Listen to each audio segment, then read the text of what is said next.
everyone, welcome back to the Guftagoo Session again by InnoRenoVate. I'm your host Ratika Rai. On the occasion of International Women's Day, we are going to have an interesting Guftagoo with our special guest, Mrs. Chandini Kamal. Chani is a human resource professional with 20 years of experience in various facets of HR like employees engagement, diversity, and inclusion. In 2014, she received the Are You on the List award as a Young Future HR Leader. Welcome, Chani, to this Guftagoo. So, Chani, you must be aware that the whole world is calling for digital innovations and technology for gender equality. So, as we move forward with the discussion, I would like to ask, how would you like to reflect on this theme? Okay, thank you, Ritika, for inviting me for this interesting conversation called Guftagoo, and happy to be a part of this conversation. So, on your question, it's a pretty interesting topic that we have for this year's International Women's Month, Women's Day celebration. That we typically, I'll start with the conversation with saying, hey, you know what, it should not be a single day, but we should be celebrating this every day, and that's where probably the entire thing about equity and equality kind of comes in the aspect. Now, when we say digital or innovation and we're talking about technology, I think there are a lot of stereotypes that have been made, and there have been a lot of unconscious biases. Probably the conscious biases we've been trying to work towards to ensure we take them off, but there are still a lot of unconscious biases which are there. There's a lot of stereotypes that we have, and that is where it is important that we are able to take them off from our systems. So somewhere, if you say from a technology, I would say we should be working or creating more innovation towards gender responsive technology. Now, what does gender responsive technology really mean? It means that it is just not wanting to understand or or acknowledging the fact that there are gender gaps which are there, and but moving beyond that is to ensure that we are able to bring the concerns and the experiences that each men and women face, and those are something that are equally integrated in the designs, in the solutions that we are going to be providing. Because today, all of us are digital, right? Even today, when both of us are talking today, it's on a digital platform, right? So how does the system react? And how is the system tuned? Because people who are creating these solutions also may have those stereotypes and unconscious biases in their minds.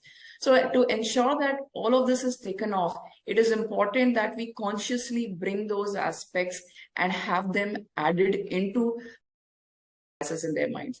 So to ensure that all of this is taken off, it is important that we consciously bring those aspects and have them added into our solutions that we are bringing. And all the new solutions are more innovative in nature. So it's important that we plug in all of these gaps by, ensuring that there is equal amount of gender equality that is given. And that's why we say we just don't say equality, but we also say equity, right? Whereas equity is about to give the right opportunity to different set of people.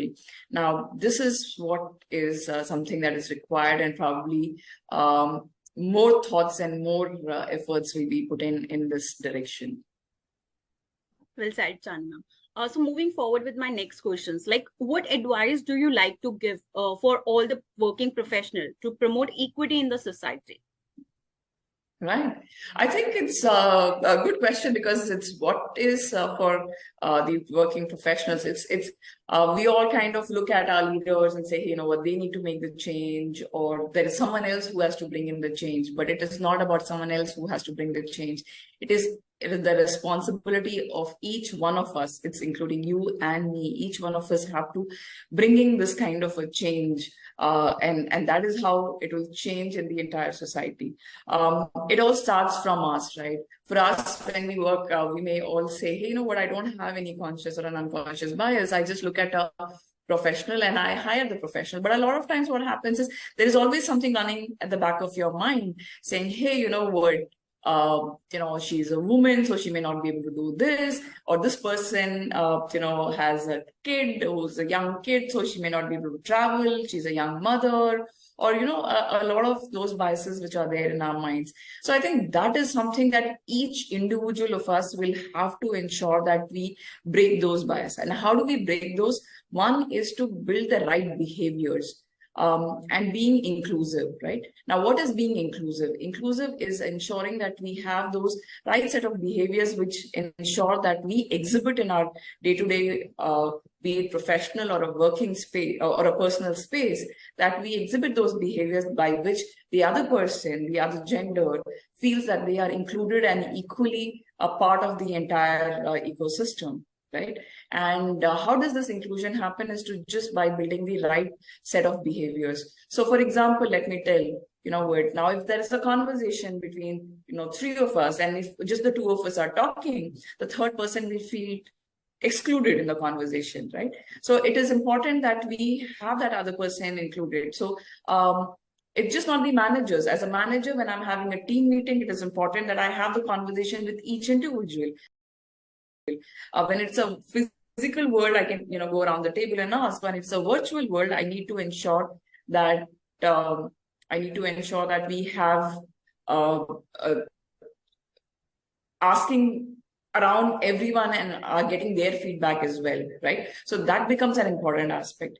The other side of it is also about each individual of us have to ensure that we are able to do this. Because I'll take another example. Few of us, let's say there are 3 employees who are from Chennai and there are 5 employees who are from Noida. So they speak in Tamil and they speak in Hindi. Now, if this entire group speaks only in Hindi, the other group feels excluded. So this is not about a manager or it's a leader, but it's each individual like you and me who has to ensure that all of us are, working together and creating a great work environment, which we then feel like working in, right? So that's from our workspace. Now, your question was more larger about saying, how it is on this society that we have to. So these changes is what percolates further down, right? So today I may have a daughter, I will have a sister, or my male colleague will have, a mother, sister, wife, daughters, right? How do they ensure that they are being given the right opportunity? So it all starts from you. You have to ensure that you make that change, and that is how that gets percolated down. And I would not say it is only the other gender. Even as a woman, a lot of women have stereotyping or a unconscious bias about the other woman. So you need to see how you are able to break that aspect as well, right? Of helping. In one of those conversations, one of our leaders did say, hey, what, women who do not support the other woman have a special place in the hell, right? So it is important that each one of us extend that support, be it in your workspace, be it in your house, within your household, you have your house helps who come in. So are you able to give them all of those opportunities which each one of them are entitled for, or which everyone should get that opportunity? So those are some of the important aspects that you really need to, think through and take conscious efforts. It does not just happen, right? Things just don't change by itself. You have to take that efforts of making those relevant changes, and these changes take a long time in the society to percolate down to everyone and the entire aspect to change. So you need to be patient enough of saying, what, if you don't do it, no one else is going to do it, right? So you have, it starts from you. You might as well make that change, and those change will then happen for everyone. And you will be as a part of the building block of creating a great society, building a great workplace. And you will be the lead for the next generation coming in. So I think it's the responsibility which is there in each one of our shoulders to ensure that we are able to make this relevant change. And I think it's a wonderful time to take this pledge in this Women's Day or Women's Month to ensure that we say that we will do this just not for ourselves, but also for the upcoming generations and for everyone around us. So that would be my thought on that. Well said, ma'am. I totally agree with this. Amazing, ma'am. Thank you so much for joining and sharing your thoughts and knowledge with us. It was like a lovely talking to you, and I hope you also enjoyed the session. And of course, who everybody is watching out, I hope you also enjoyed listening to us. Happy International Women's Day 2023. Embrace equity. Thank you.